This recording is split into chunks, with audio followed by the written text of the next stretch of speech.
मोती मुक्ता दर्शत नाही, ये जग है सब अंदरे, दिखत के तो नैन चश्म, इनको फेरा मोतिया बंदरे। जिनका सफेद मोतिया बंद हो जाता है आंखों में, उनकी आंखें बिल्कुल स्वस्थ दिखाई देती हैं, लेकिन उनको दिखता कुछ नहीं। अन्य व्यक्ति तो ये समझे ये बिल्कुल आंखों वाला है, नेत्र ठीक है इसके, लेकिन उसको कुछ नहीं दिखाई देता। ऐसे ये हमें विद्वान दिखाई देते थे, लेकिन ये ज्ञान नेत्रहीन प्राणी थे। ऋषि, महर्षि, ब्रह्मा, विष्णु, महेश, दुर्गा तक भी ये ज्ञान नेत्रहीन थे, इनको कोई अध्यात्म ज्ञान नहीं था। पुण्यात्माओं, ये शब्द जो दास आज कह रहा है, सभ्य समाज है, शिक्षित मानव है, तो ये आपके गले उतर रहा है, क्योंकि आपको दास प्रमाण दे रहा है। और आज से 600 वर्ष पहले परमात्मा ने यही वर्ड बोले थे, तो दास बोल रहा है उनका बताया हुआ ज्ञान। तो उस समय तो पेटन के काम तो थे ही थे, पर मालिक रुके क्यों करे, वो कैसे चुप रहे। अगर उस समय भगवान यू ज्ञान ना दे के जाते तो हम कैसे पहचानते कि वो भगवान थे। और लोग कहा करते वो संस्कृत नहीं जानते, वेदों को नहीं पढ़ा, और फिर भी वो वेदों वाला ज्ञान बोल रहे हैं, तो वो परमात्मा थे। हमने ये समझना है, अपनी बुद्धि को सेट करना है। बंदी छोड़ कबीर इज गॉड। तो उस सब प्रमाणित दास बताना चाहता है जिससे आपके हृदय में भगवान भगवान सिद्ध हो जा।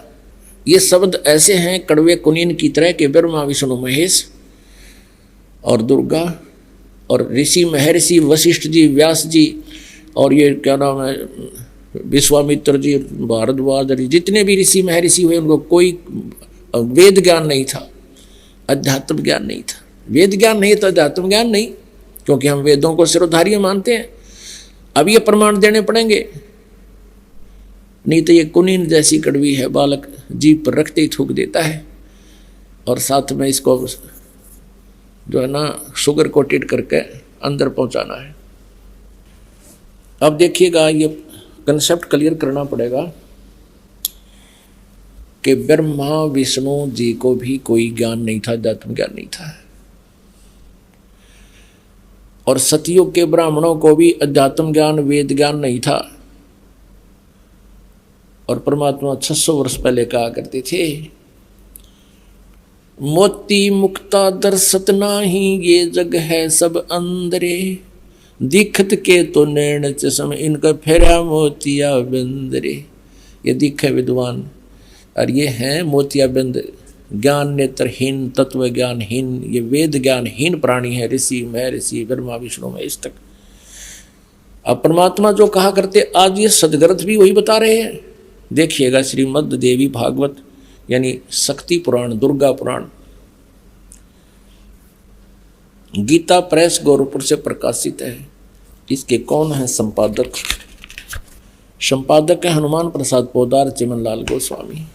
प्रकाशक एवं मुद्रक हैं गीता प्रेस गोरखपुर, गोविंद भवन कार्यालय, कोलकाता का संस्थान है। ये इनके फैक्स और फोन नंबर है। ये देखिएगा, इस पवित्र पुराण के पहले सकंद में श्रीमद् देवी भागवत पृष्ठ नंबर 28 पर नारद जी और व्यास जी की गोष्ठी हो रही है। Vyas ji is the writer of 18 पुराण, एंड ये चारों वेदों का, गीता जी का और इन 18 पुराणों का, श्री सुधा सागर का ये व्यास जी राइटर है, लेखक है। और ये नारद जी से वार्ता कर रहा है। नारद जी ने कहा, महाभाग व्यास जी, तुम इस विषय में जो पूछ रहे हो ठीक यही प्रश्न मेरे पिताजी ने भगवान श्री हरि से किया था। नारद जी के पिताजी हैं ब्रह्मा जी। देवादि देव भगवान जगत के स्वामी हैं। लक्ष्मी जी उनकी सेवा में उपस्थित रहती हैं। दिव्य कौस्तुभमणि उनकी शोभा बढ़ाती है। वे शंख चक्र गदा लिए रहते हैं, पीताम्बर धारण करते हैं, 4 भुजाएं हैं, यानी पूरी डेफिनेशन बता दी। विष्णु जी हैं, वे चराचर जगत के आश्रयदाता हैं, जगत गुरु एवं देवताओं के भी देवता हैं। ऐसे जगत प्रभु भगवान श्री हरि महान तप कर रहे थे। विष्णु जी तपस्या कर रहे थे, उनकी समाधि लगी थी। यह देखकर मेरे पिता ब्रह्मा जी को बड़ा आश्चर्य हुआ।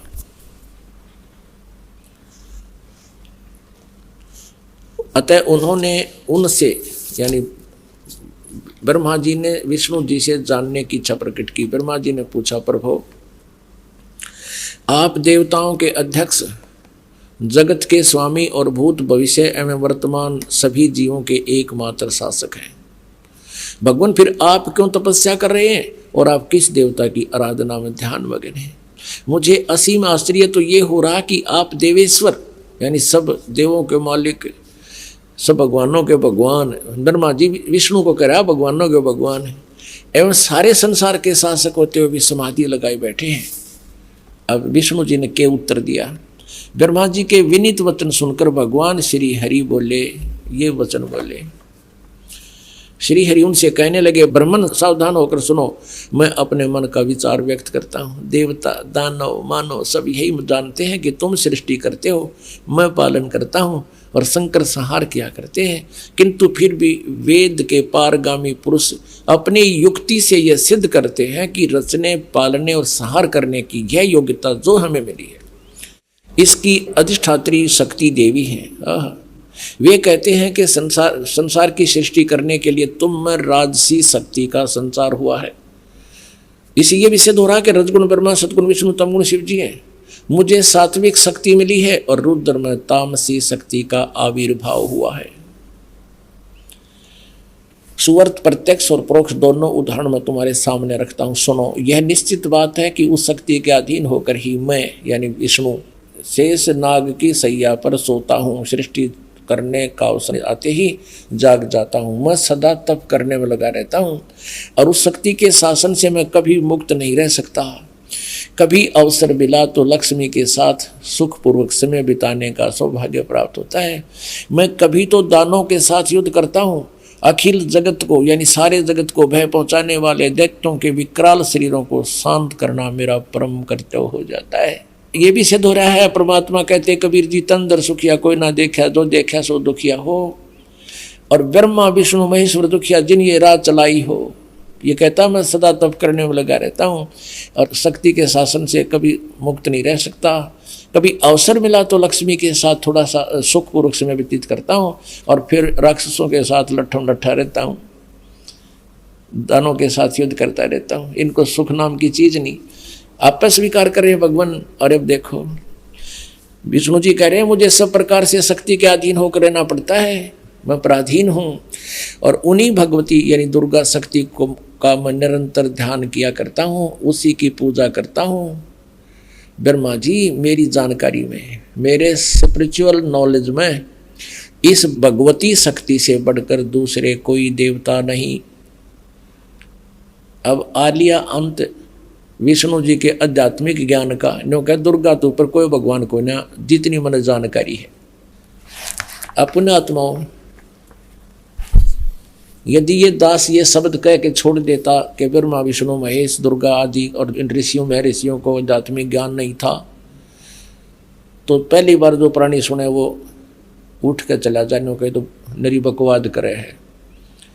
और अब ये प्रमाण देख करके वो पुण्यात्मा जो एकाध आए होंगे, नए भक्त भी बहुत आते हैं। इसलिए दास का उद्देश्य होता है कि पहली कक्षा से लेकर और पीएचडी तक का ज्ञान इसी सामूहिक शिक्षा स्थल यानी सत्संग के माध्यम से देऊं, ताकि ये ज्ञान यज्ञ का लाभ सभी प्राणियों को होए।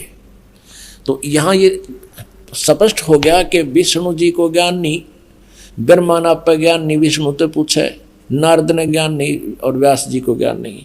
और आगे देखिए तो दुर्गा क्या कहती है। विष्णु जी तो कहते मैं दुर्गा से ऊपर कोई भगवान ने ना मानता, ना मुझे पता।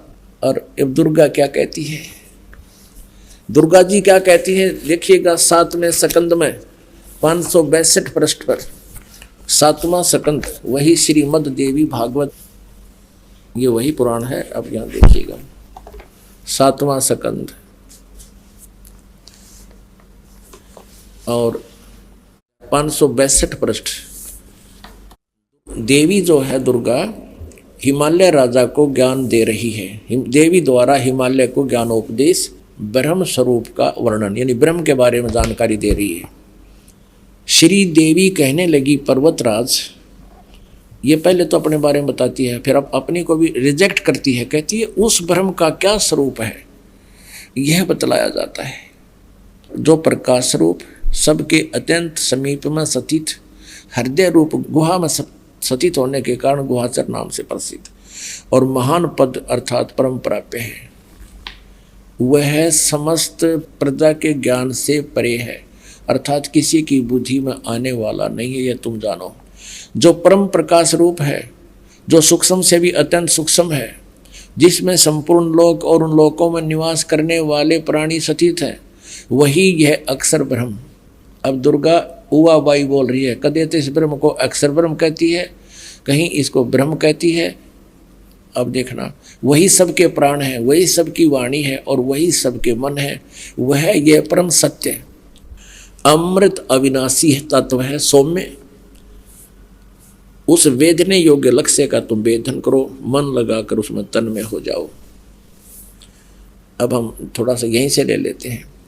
उस एकमात्र परमात्मा को ही जाने, दूसरी सब बातों को छोड़ दे। यही अमृत रूप परमात्मा के पास पहुंचाने वाला पुल है। संसार समुद्र से पार होकर अमृत स्वरूप परमात्मा को प्राप्त करने का ये सुलभ साधन है। इस आत्मा का ओम के जप के साथ ध्यान करो। इस अज्ञान में अंधकार से सर्वथा परे और संसार समुद्र से उस पार जो ब्रह्म है उसको पा जाओगे, तुम्हारा कल्याण हो। इसने स्पष्ट कर दिया, अपनी पूजा को भी कह दिया मत करो, मेरी पूजा भी। एकमात्र परमात्मा को ही जाने, दूसरी सब बातों को छोड़ दे। उसका ओम नाम है और ब्रह्म, ओम नाम के जाप से ब्रह्म प्राप्ति उद्देश्य रखो। ब्रह्म की जाप करो, ब्रह्म का जाप करो। और वो कहाँ रहता है? वह यह सब का आत्मा ब्रह्म, ब्रह्म लोक रूप दिव्य आकाश में स्थित है। अब क्लियर कर दिया दुर्गा ने कि केवल ब्रह्म की पूजा करो, उसका ओम जाप है, वो ब्रह्म लोक में रहता है। अपने आत्मा दुर्गा जी ने, देवी ने, जो इन ब्रह्मा विष्णु महेश से सुप्रीम है, इन्होंने इन ब्रह्मा विष्णु महेश नारद व्यास के सब के ज्ञान को रिजेक्ट कर दिया। अब देवी कहती है केवल ब्रह्म ही फाइनल गॉड है, कंप्लीट गॉड है। अब ब्रह्म क्या कहता है? ब्रह्म श्रीमद् भगवत गीता अध्याय नंबर 8 के श्लोक नंबर 13 में जो श्री कृष्ण जी में प्रवेश करके ये काल ब्रह्म बोल रहा है, ये कहता है कि ओम इति एकाक्षरम ब्रह्म व्यवहारन माम अनुस्मरण। ओम यह एक अक्षर मंत्र है, उच्चारण करके सिमरण करता हुआ जो शरीर छोड़कर जाता है, यानी आखिरी सांस तक जो मेरे ओम नाम का जाप करता रहता है, वो मेरे वाली परम गति को प्राप्त होता है। और फिर ये गीता ज्ञानदाता ब्रह्म क्या कहता है? चौथे अध्याय के 5वें और 9वें श्लोक में, दूसरे अध्याय के 12वें श्लोक में श्रीमद् भगवत गीता में कहता, अर्जुन तेरे और मेरे बहुत जन्म हो चुके, तू पहले भी था, मैं भी था, ये राजा लोग भी थे, ये सैनिक भी थे, और ये ना सोच हम गए ना जन्माएंगे। मेरे जन्म और कर्म अलौकिक है। तो पुण्यात्माओं, अब गीता ज्ञानदाता क्या कहता है? 18वें अध्याय के 62वें श्लोक में कहा कि अर्जुन तू सर्वभाव से उस परमेश्वर की शरण में जा, उसकी कृपा से तू परम शांति को और सनातन परम धाम को प्राप्त होगा। सनातन परम धाम कौन सा है? सतलोक। उसके बारे में 15वें अध्याय के 1 से लेकर 4 श्लोक में कहा है कि तत्वदर्शी संत ऐसा होगा जो सब उल्टे लटके संसार के सभी पार्ट्स बता देगा, उसके विभाग बता देगा। उसके पश्चात उस परम पद परमेश्वर की खोज करनी चाहिए, जहाँ जाने के बाद फिर साधक कभी लौटकर संसार में वापस नहीं आता, अर्थात उसको पूर्ण मोक्ष हो जाता है। इससे सिद्ध है कि गीता ज्ञान दाता ब्रह्म से भी ऊपर कोई सुप्रीम पावर है और वो परम अक्षर ब्रह्म है। उसका अभी आपको उल्लेख बताया था 8वें अध्याय के प्रथम श्लोक में। अर्जुन ने पूछा था कि 7वें अध्याय के 29वें श्लोक में जिस तत्ब्रह्म के बारे में आपने बताया वो किम तत्ब्रह्म, 8वें अध्याय के 3रे श्लोक में कहा कि वो परम अक्षर ब्रह्म है।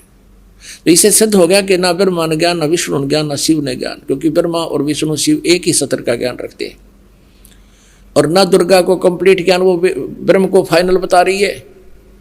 और ब्रह्म कहता है मेरे और तेरे तो बहुत जन्म हो गए, जन्म मृत्यु सदा ये दुख बना रहेगा, परम शांति नहीं हो सकती। यदि तूने मेरी शरण में रहना है तो उठा लठ और कर युद्ध, ऐसा यहाँ करना ही पड़ेगा। और तुझे परम शांति चाहिए तो उस परमेश्वर की शरण में जा, ये फाइनल कर दिया।